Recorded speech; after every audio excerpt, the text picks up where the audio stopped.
Hello बच्चों, कैसे हैं आप लोग। स्वागत है आप लोगों का पैराडाइज ट्यूटोरियल के यूट्यूब चैनल पे। बच्चों, हम जेई और नीट के लिए लगातार आपके लिए वीडियो लेके आ रहे हैं। तो आज हम लेके आए हैं जेई और नीट स्पेशल में बहुत ही इंपॉर्टेंट पॉइंट। वैसे तो बहुत ही बेसिक पॉइंट है, क्लास 11 से रिलेटेड है, लेकिन है क्या, डायमेंशंस। डायमेंशंस पे पिछले कुछ सालों में आए हुए बड़े इंपॉर्टेंट क्वेश्चंस हैं जो रिपीटेड फॉर्म में आते रहते हैं। इससे रिलेटेड और भी वीडियोस मैं बनाऊंगा, है ना। इस पूरे वीडियो का आप लोग पूरे एंड तक देखना बच्चों। इससे रिलेटेड वीडियोस जो होंगी वो आपको पैराडाइज ट्यूटोरियल के यूट्यूब चैनल पे मिलती रहेंगी लगातार। इसमें मैं एरर्स के कॉन्सेप्ट से रिलेटेड जो जेई और नीट में आए हुए क्वेश्चंस हैं वो डालूंगा।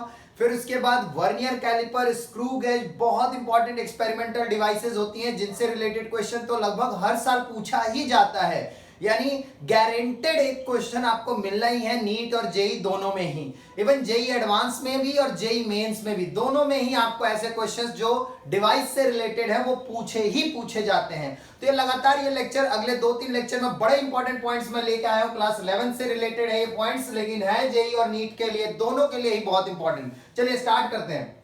पहले कुछ बेसिक बता दूं यार डायमेंशन के। डायमेंशन का बेसिक होता है, क्लास 11 के बच्चों के लिए मैं स्पेशली बोल रहा हूं। डायमेंशन का बेसिक पॉइंट है, जैसे मास तो m से रिप्रेजेंट करते हैं, लेंथ को l से रिप्रेजेंट करते हैं, टाइम को t से रिप्रेजेंट करते हैं, टेम्परेचर को k यानी केल्विन से रिप्रेजेंट करते हैं, है ना। ल्यूमिनस इंटेंसिटी को कैंडेला c से रिप्रेजेंट करते हैं।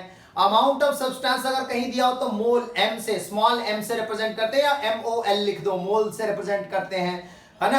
ये सारे जो डायमेंशनल टर्म्स होते हैं ये बेसिकली किसी फिजिकल क्वांटिटी को रिप्रेजेंट करने के तरीके हैं। ये कोई भी फिजिकल क्वांटिटी आपके सामने अगर आ जाता है, अगर m लिखा हुआ आ गया, कैपिटल M इस तरीके से, तो आप आइडेंटिफाई कर सकते हो यार क्या है ये मास है, L क्या है, लेंथ है, T टाइम है, K केल्विन यानी कि टेम्परेचर है, A एम्पियर यानी करंट है, स्मॉल m या मोल या अमाउंट ऑफ सब्सटेंस है, C यानी कैंडेला लाइट की इंटेंसिटी को रिप्रेजेंट करता है। तो 1 2 3 4 5 6 7 फंडामेंटल क्वांटिटीज हैं जो आप लोगों को पता होनी चाहिए। इन्हीं से बाकी क्वांटिटी सारी निकलती है। जैसे किसी को एक्सेलरेशन निकालना, बड़ा सिंपल है यार, एक्सेलरेशन कैसे निकलेगा। एक्सेलरेशन निकालने के लिए उसको पहले डायमेंशन पता होना चाहिए, और वो किसका किसका डायमेंशन, ये सातों डायमेंशन पता होने चाहिए। तो एक्सेलरेशन आसानी से यहां से निकल सकता है। कैसे एक्सेलरेशन निकल जाएगा, ध्यान देना। एक्सेलरेशन, फोर्स, कुछ भी, कोई भी टर्म, कोई भी फिजिकल क्वांटिटी आप चाहो तो यहां से निकाल सकते हो। अगर मुझे एक्सेलरेशन चाहिए तो एक्सेलरेशन का यूनिट होता है मीटर पर second square, LT-2, simple, LT-2। अब अगर मान लीजिए किसी को वर्क डन चाहिए तो वर्क डन का फॉर्मूला होता है फोर्स इंटू डिस्प्लेसमेंट। फोर्स का डायमेंशन क्या होता है, फोर्स होता है मास इंटू एक्सेलरेशन। तो मास का m, एक्सेलरेशन का LT-2 और डिस्प्लेसमेंट का L, तो क्या हुआ ml2T-2। बहुत ही आसान है बच्चों यार, आपको ना फंडामेंटल क्वांटिटी पता है तो आप डायमेंशन किसी भी क्वांटिटी का निकाल सकते हो। बहुत ही बेसिक चीज है। और बच्चों पूरे डिटेल लेक्चर के लिए, कंप्लीट लेक्चर के लिए और क्लास 11 के कंप्लीट लेक्चर्स के लिए पैराडाइज ट्यूटोरियल का ऐप डाउनलोड करना ना भूलें। डिस्क्रिप्शन लिंक में आपको ऐप की पूरी डिटेल्स और कोर्स के पूरे डिटेल्स आपको मिल जाएंगे, तो बच्चों वो डाउनलोड करना प्लीज ना भूलें। चलिए आगे देखिए, ध्यान दीजिए। तो बहुत ही बेसिक चीज है। इसके बाद अगर एक पॉइंट और बताऊं मैं आप लोगों को, प्रिंसिपल ऑफ होमोजेनिटी, बड़ा बेहतरीन चीज है यार। प्रिंसिपल ऑफ होमोजेनिटी कहता है डायमेंशन के सभी क्वेश्चन को खत्म करने का तरीका है वो, है ना, किलर एकदम तरीका है। तो डायमेंशनल में होमोजेनिटी प्रिंसिपल कहता है कि यार होमोजेनिटी का मतलब है कि similar kind of quantities can be added और सब्ट्रैक्टेड। ये तो बहुत ही बेसिक मैथमेटिक्स भी यही कहता है। L प्लस L ऐड करोगे तो L मिलेगा, कभी भी L प्लस L ऐड करोगे L मिलेगा, L माइनस L तो दैट इज L। अच्छा, यहाँ पे 1 2 3 जो कांस्टेंट होते हैं, नंबर्स होते हैं सिस्टम में, पाई, ये सारे डायमेंशनल लेस हैं, इनका डायमेंशन में कोई सिग्निफिकेंस नहीं होता है। डायमेंशनल एनालिसिस में आप भूल जाइए उनको, है ना, कोई लेना देना नहीं है डायमेंशन में। अच्छा, डायमेंशन की लिमिटेशन भी यही है कि ये कांस्टेंट्स और नंबर सिस्टम को एक्सप्लेन नहीं करता है ना। मैथमेटिकली थोड़ा इनकरेक्ट सा है, लेकिन फिजिकली हमने देखना, हमें मैथमेटिकल से मतलब नहीं है फिलहाल, हम फिजिकल चीजों पे कंसंट्रेट कर रहे हैं, इसीलिए L प्लस L को L लिखा था। अच्छा, एक चीज और देखना, क्या L प्लस T ऐड हो सकता है, नहीं हो सकता। क्या L प्लस M ऐड हो सकता है, नहीं हो सकता। यानी different kind of quantities can not be added और even subtracted, only similar kind of quantities can be added और subtracted, that is called principle of homogeneity. तो ये बहुत ही बेसिक चीज है। पहले तो मैंने डायमेंशन बताया क्या होता है। डायमेंशन वो प्रोसीजर है, वो टर्म है जिसके थ्रू किसी भी फिजिकल क्वांटिटी को एक्सप्लेन किया जाता है, नंबर 1।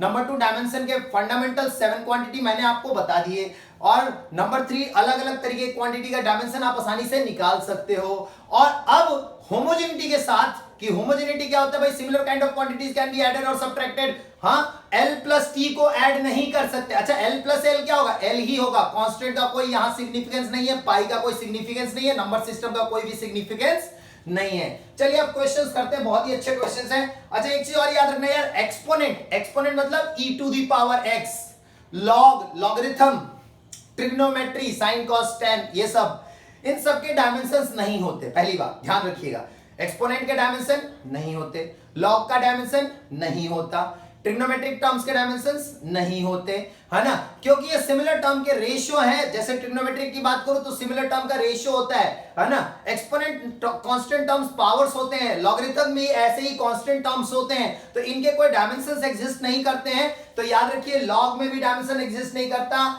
एक्सपोनेंट में भी नहीं करता। जैसे मान लीजिए कहीं लिखा है e to the power minus x, तो इसका कोई डायमेंशन नहीं होता, ये कोई डायमेंशन नहीं है इसका। log x, तो log का कोई डायमेंशन नहीं होता। sin थीटा, इसका कोई डायमेंशन नहीं होता। ओनली थीटा, इसका भी डायमेंशन नहीं होता, क्योंकि थीटा का फॉर्मूला होता है आर्क लेंथ अपॉन रेडियस, तो इनके डायमेंशंस नहीं होते बच्चों। चलिए स्टार्ट करते हैं। आप लोगों के कुछ ये क्वेश्चन जो है वो 2018, 19 सेवरल ईयर्स के क्वेश्चंस हैं, ये जेईई नीट्स और एम्स वगैरह में क्वेश्चन पूछे गए हैं। चलिए स्टार्ट करते हैं क्वेश्चन नंबर 1 से।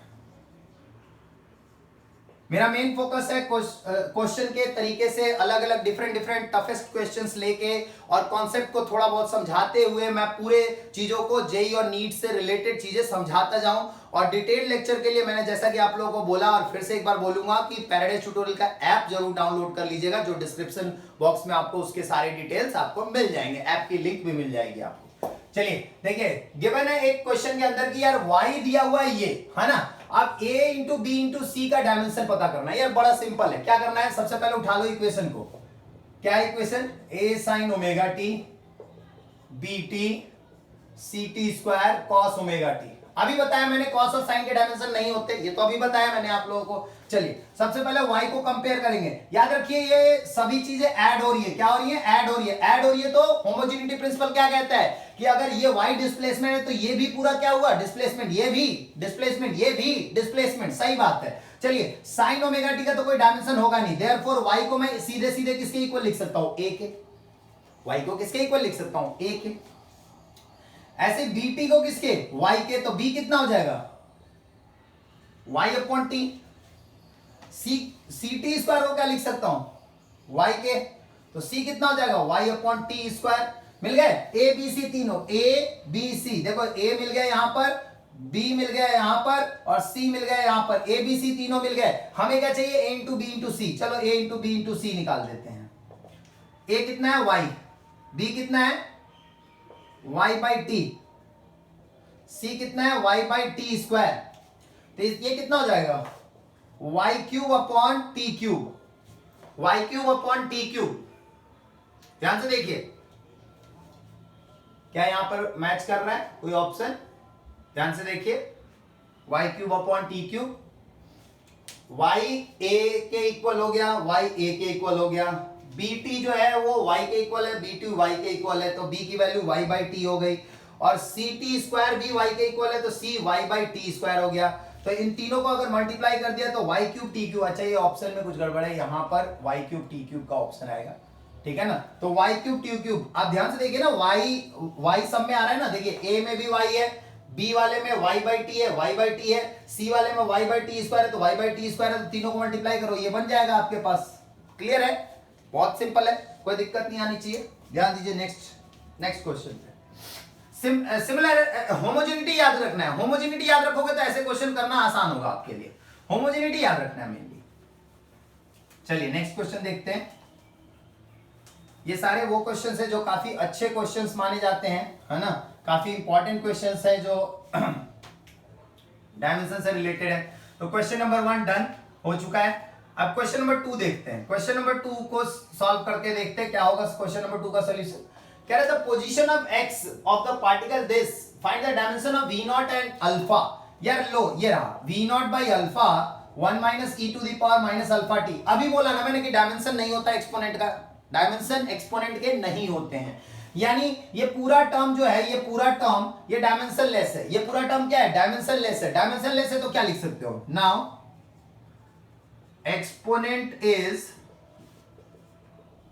डायमेंशनलेस, देन अगर ऐसा है तो अल्फा टी किसके बराबर हो गया? m0 l0 t0, यानी कुल मिला के 1।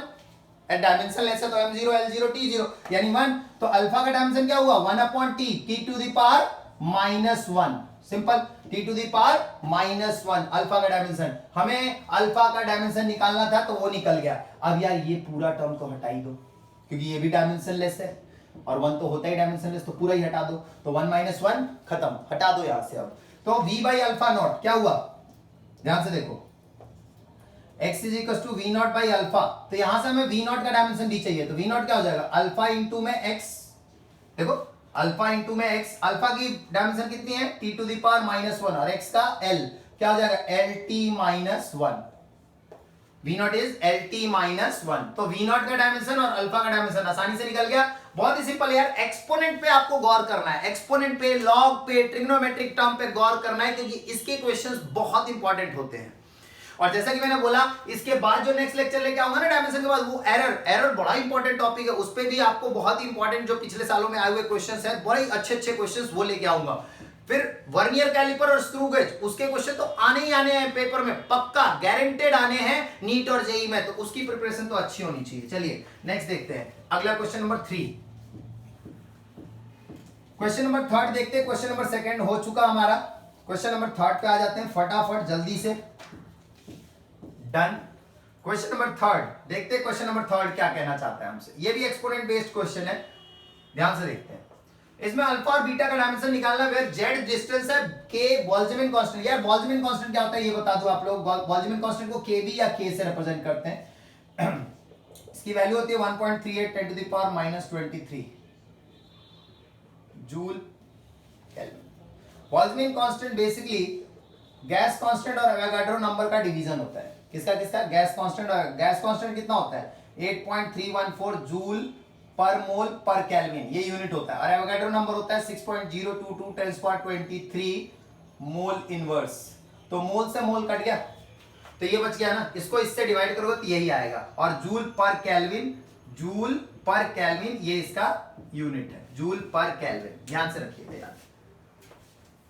चलिए देखते हैं, पहले तो इसका डायमेंशन निकाल लें। जूल क्या है? एनर्जी या वर्क डन। वर्क डन का formula force into displacement. Force क्या होता है? Mass into acceleration. तो क्या बन गया डायमेंशन इसका? ml2t-2, ये तो जूल का हो गया। केल्विन का k इनवर्स, ये आ गया बोल्ट्जमैन कांस्टेंट का डायमेंशन। क्लियर? अब देखो जेड क्या है? जेड डिस्टेंस है, तो डिस्टेंस का डायमेंशन l होगा। थीटा टेम्परेचर है, टेम्परेचर का डायमेंशन k होगा। थीटा टेम्परेचर है तो डायमेंशन k, केल्विन होगा। और k यानी बोल्ट्जमैन कांस्टेंट का तो निकल ही चुका। अब देखो एक्सपोनेंट, ये पूरा टर्म एक्सपोनेंट के अंदर है, तो ये डायमेंशनलेस है या नहीं है? बोलो है ना? डायमेंशनलेस है ना? अगर डायमेंशनलेस है तो इसको मैं क्या लिख सकता हूं? देयरफॉर अल्फा जेड अपॉन के थीटा। वही एक ही बात है, अभी थोड़ी देर पहले लाइन लिखा था ना कि exponent as a dimensionless, exponent term is dimensionless. Dimensionless मतलब m0 l0 t0, यानी कितना हो गया? 1। तो exactly that is equals to 1। अब माइनस साइन से कोई मतलब नहीं होता, इसलिए माइनस साइन को छोड़ देना है आपने। अब अल्फा का डायमेंशन देखना है, के थीटा बाई जेड, के थीटा बाई जेड। के कितना है? बोल्ट्जमैन कांस्टेंट कितना है? ml2t-2 k-1। ठीक है, थीटा का कितना होगा? k। Good, very good. Z का कितना है? l, यार डिस्टेंस है तो l ही होगा ना। k-1 k-1 कट गया, क्या बच गया? ये फाइनली देखो कितना बच रहा है। l को ऊपर ले जाओ, m l, एक l बच गया, t-2। ध्यान से देखो, ml-t-2, एक l से l गया तो ml-t-2, k-1 और k तो कट गया। ध्यान से देख लो, करना क्या है? ये 1 ले लेना है। एक्सपोनेंट का अगर डायमेंशन नहीं है तो that is m0 l0 t0 that is equals to 1। Simple यार, 1 ले लो ना, इसको 1 ले लिया, 1 ले लिया और इसमें से अल्फा निकाला। सबको एक साइड ले जाओ, एक साइड ले जाओ। बोल्ट्जमैन कांस्टेंट का डायमेंशन हमने अभी ऊपर निकाला, ये रख दिया। थीटा का डायमेंशन हमें टेम्परेचर है तो k होगा, वो रख दिया। और जेड लेंथ है तो ये आ गया आपके पास। अच्छा, ये किसके इक्विवेलेंट है? फोर्स के। किसके? फोर्स के। अगर आपसे पूछता है कि किसके इक्विवेलेंट है तो फोर्स के। चलिए एक और चीज का डायमेंशन निकालना है, अल्फा एंड बीटा का भी निकालना है। बीटा का डायमेंशन देखते हैं अब हम लोग। बीटा का डायमेंशन, यार ये तो पूरा डायमेंशन लेस है, 1 ले लूं। इस पूरे का डायमेंशन को लेसे तो 1 ले लेते, खत्म कर दो इसको, 1 खत्म कर दो, क्या हुआ, pressure is equal to alpha by beta, P यहां प्रेशर है तो बीटा का डायमेंशन क्या हो जाएगा, अल्फा बाई प्रेशर, अल्फा का डायमेंशन तो हमारे पास है। अब प्रेशर क्या होता है, प्रेशर होता है फोर्स अपॉन एरिया, क्या होता है, फोर्स अपॉन एरिया। अब फोर्स का डायमेंशन क्या होगा, ध्यान से देखो, क्वेश्चन नंबर 1 एंड 2 क्वेश्चन सारे बहुत इंपॉर्टेंट है, इनको प्रैक्टिस कर लीजिएगा आप लोग अच्छी तरीके से बच्चों, है ना। एरर और वर्नियर कैलिपर स्क्रू गेज से रिलेटेड क्वेश्चंस नेक्स्ट अगले लेक्चर्स में आने वाले जल्द से जल्द। पी क्या है यहाँ पर, प्रेशर, प्रेशर क्या होता है, फोर्स अपॉन एरिया, फोर्स क्या हो गया ml/t-2 और एरिया l² कितना हो गया ml-1t-2। देखो ध्यान से देखो, ml-1t-2 लगाओ, ml-1t-2, ठीक है ना, ml-1t-2। तो अब क्या हुआ, बीटा का डायमेंशन क्या हो गया, देयरफॉर m से m गया तो m0, l को ऊपर ले जाओ तो l2, t को ऊपर ले जाओ तो -2 + 2 ये भी 0, यानी बीटा क्या है, लेंथ का स्क्वायर, यानी एक तरीके से देखा जाए तो एरिया है। सिंपल है यार, प्रेशर क्या होता है, फोर्स अपॉन एरिया, फोर्स का डायमेंशन लगाया, एरिया का डायमेंशन लगाया, ये आपने ऊपर की तरफ लेके गए तो l-1 हो गया वो डायमेंशन, और अल्फा का ऑलरेडी जो डायमेंशन है उसको डिवाइड कर दो, सिंपल, क्लियर। अच्छा वैसे भी समझ सकते थे, देखो ध्यान दो, ये किसका, ये किसका डायमेंशन था, फोर्स का, किसका था ये, फोर्स का। फोर्स अपॉन प्रेशर क्या होता है, एरिया ही बन जाता है। फोर्स अपॉन प्रेशर क्या होता है, देखो ना, अगर अल्फा फोर्स है और नीचे प्रेशर है, बीटा को देखा जाए तो फोर्स अगर देखा जाए तो प्रेशर क्या होता है, फोर्स अपॉन एरिया, तो फोर्स से फोर्स काटो तो एरिया ही बन गया ना, यानी डायमेंशन l²। सिंपल, ऐसे भी देख सकते थे। चलिए अच्छी बात है, आप लोगों को समझ में आ रहा है, बढ़िया, एकदम सही जा रहे हैं। चलिए 4th 5th 6th आगे के क्वेश्चंस देखते हैं फटाफट जल्दी से। डायमेंशंस के क्वेश्चंस चल रहे हैं बच्चों, पैराडाइज ट्यूटोरियल के यूट्यूब चैनल पे लगातार जुड़े रहे, लगातार वीडियो देखते रहें और ज्यादा से ज्यादा लोगों तक शेयर करें, सब्सक्राइब करें इसको और लाइक करना ना भूलें। चलिए क्वेश्चन 4 जो है वो भी एक्सपोनेंट पे बेस्ड है। ध्यान से देखिए, रिपीटेशन दे रहा हूं मैं ताकि आप हर तरीके के, इस तरीके के एक्सपोनेंट वाले क्वेश्चन, है ना, ऐसे डायमेंशन वाले क्वेश्चन जो बड़े अच्छे क्वेश्चन होते हैं वो आप आसानी से कर सको पेपर के अंदर, बहुत ही आसानी से। चलिए देखिए अगला क्वेश्चन क्या कह रहा है, force is equal to alpha beta exponent exponent लिख ही दिया तो क्यों लिख रहा हूं, -x² अपॉन अल्फा KT। चलिए देखिए, अब कह रहा है कि force of interaction between the atoms is given by this, यानी इंटरएटॉमिक इंटरेक्शन का फोर्स का एक एक्सपेंशन है, कोई दिक्कत नहीं। Where x is distance, k is Boltzmann constant and t is temperature, alpha beta are the two constant. What is the dimension of beta? Not only beta, alpha का भी dimension यहां से निकाला जा सकता है, और ये रिसेंट क्वेश्चन है जेई का ही। देखिए ध्यान से, ये यार पूरा का पूरा टर्म क्या होगा, 1, क्योंकि डायमेंशन लेस होता है एक्सपोनेंट, पहली बात। यहां से अल्फा देखो क्या होगा, अल्फा को इधर कर लो ना यार, x² अपॉन KT। चलो बढ़िया है। K क्या है यहां पर, बोल्ट्जमैन कांस्टेंट, बोल्ट्जमैन कांस्टेंट की वैल्यू 1.38 10⁻23 जूल पर केल्विन। वैसे मेरे को ये वैल्यू से कोई मतलब नहीं है, जूल क्या हुआ ml2t-2 kelvin -1। Good, very good, very good. चलिए अल्फा का डायमेंशन निकल गया, l² लेंथ का, ml2t-2 k-1। Good, very good. Temperature का k से k काट दो, l² अपॉन ml2t-2। बढ़िया। चलिए आ गया अल्फा, अल्फा का डायमेंशन आ गया। ये ऊपर ले जाए आप, m-1 l0 और t2, ये आ गया अल्फा का डायमेंशन। वैसे अल्फा का डायमेंशन नहीं निकालना, हमने बीटा का निकालना है। चलिए कोई बात नहीं, बीटा का भी निकाल लेते हैं। ये हटा दो, अब ये पूरा हटा दो, तो f इज इक्वल टू क्या हुआ, अल्फा इंटू बीटा। यहां से बीटा का डायमेंशन निकालो, f अपॉन अल्फा। f क्या है, mlt-2, अल्फा क्या है, m-1 l0 t2। देखो ध्यान से, m2 हो जाएगा, m2 हो जाएगा। देखो l, ये l0 है, l0 यानी 1, खत्म, l ऊपर एक ही बच गया, और t-4, m2 lt-4 है कोई ऑप्शन, हाँ m2 lt-4 option number C है। क्लियर हो गया, कोई डाउट नहीं होना चाहिए यार। बहुत ही मेहनत से आप लोगों के लिए वीडियो बना रहे हैं बच्चों, है ना, बहुत ही गर्मी पड़ती है लेकिन फिर भी आप लोगों के लिए मेहनत किए जा रहे हैं हम। तो प्लीज इसको लाइक करना ना भूलें और पूरे एंड तक वीडियो देखा करें, और ज्यादा से ज्यादा बच्चों तक सब्सक्राइब करें और शेयर भी करें, है ना, सब्सक्राइब कीजिए और शेयर भी कीजिए। चलिए आगे बढ़ते हैं नेक्स्ट क्वेश्चन पे।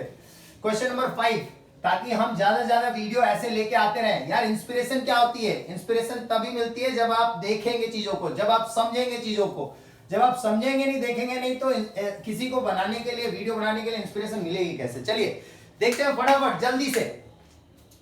अब क्वेश्चन नंबर 5, यार ये भी डायमेंशन पे बहुत अच्छा क्वेश्चन है।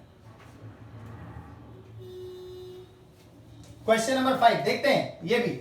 अब आप लोगों से कहा गया you may not know the integration को पूरी तरीके से ऑब्वियस आप नहीं जानते अभी फिलहाल, तो क्लास 11th के स्टैंडर्ड पे हैं, तो वैसे तो फिजिक्स में आपको आगे जाते हुए ये सारे एक्सपेंशंस आपको यूज करने पड़ते हैं, ठीक है ना। You may not know the integration by using the dimension analysis, you can check the sum of the result. इस रिजल्ट को चेक कीजिए और चेक करके उसमें से n की वैल्यू निकालिए। चलिए देखिए, ध्यान से देखिए क्वेश्चन नंबर 5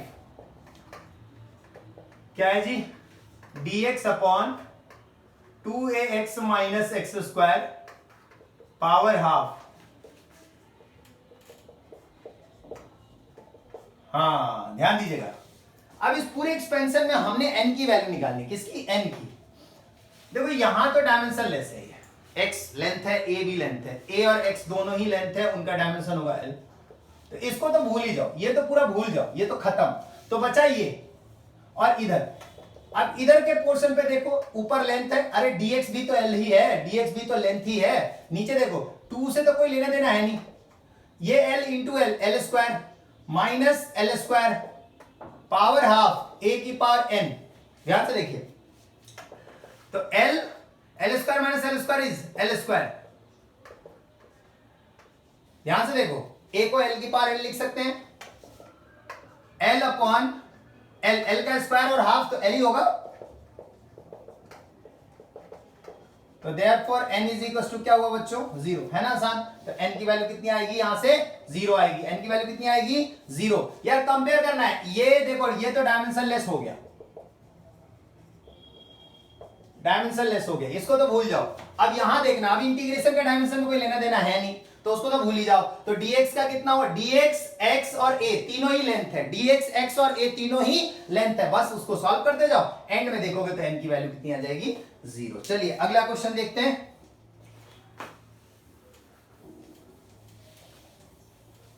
अब नेक्स्ट जो क्वेश्चन है बच्चों डायमेंशन से रिलेटेड,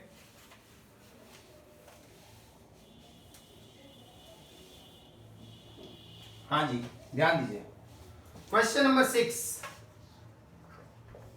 इसको देखते हैं।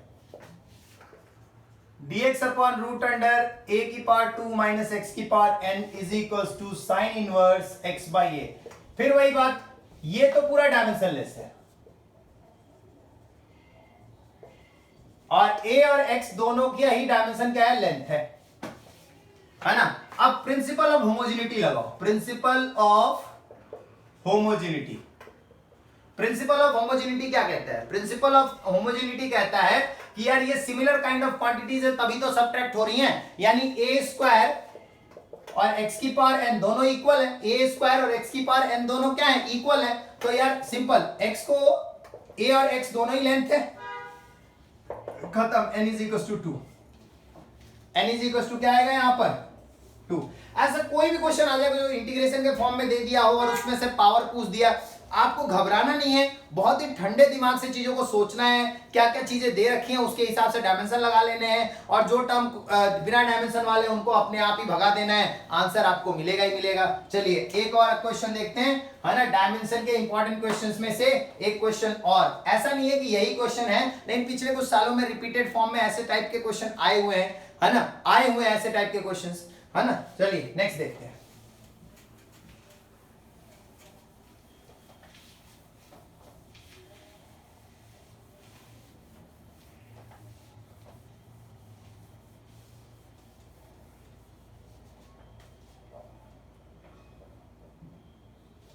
चलिए क्वेश्चन नंबर 7 इसको सॉल्व करते हैं। हमें दिया है force is equal to a cos bx plus c sin dt, ये दिया हुआ है। अब यहां पर d बाई बी का डायमेंशन निकालना, कैसे निकलेगा? ध्यान से देखो यार, देखो ये तो कांस्टेंट है a और b, सॉरी a कोफिशिएंट है, c भी क्या है? कोफिशिएंट है। अब मुझे बताओ कि bx और dt ये तो डायमेंशनलेस होंगे ना, ये तो ट्रिग्नोमेट्रिक टर्म है, t ratio is dimensionless, therefore bx और dt दोनों का ही डायमेंशन m0 l0 t0 होगा या नहीं होगा? m0 l0 t0, यानी कि ultimately that is equals to क्या हुआ? दैट इज इक्वल्स टू 1 हुआ। तो ध्यान से देखो यार, bx 1 के बराबर हो गया तो b कितना आया? l माइनस 1, और dt 1 के बराबर हो गया तो d कितना आया? t minus 1। हमें क्या चाहिए? d बाई बी का डायमेंशन चाहिए, या d कितना है? t माइनस 1, b कितना है? l minus 1। अब डायमेंशन देखो, l को ऊपर ले जाओ तो lt माइनस 1, यानी अल्टीमेटली ये है तो वेलोसिटी गारंटेड है, क्योंकि डायमेंशन से देख के बता सकते हैं हम। अब चेक करते हैं, हम देखते हैं b बाई डी का डायमेंशन क्या बना? m0 l1 t माइनस 1, ये किसका डायमेंशन है? d बाई बी का। चलो देखो, चेक करो, m0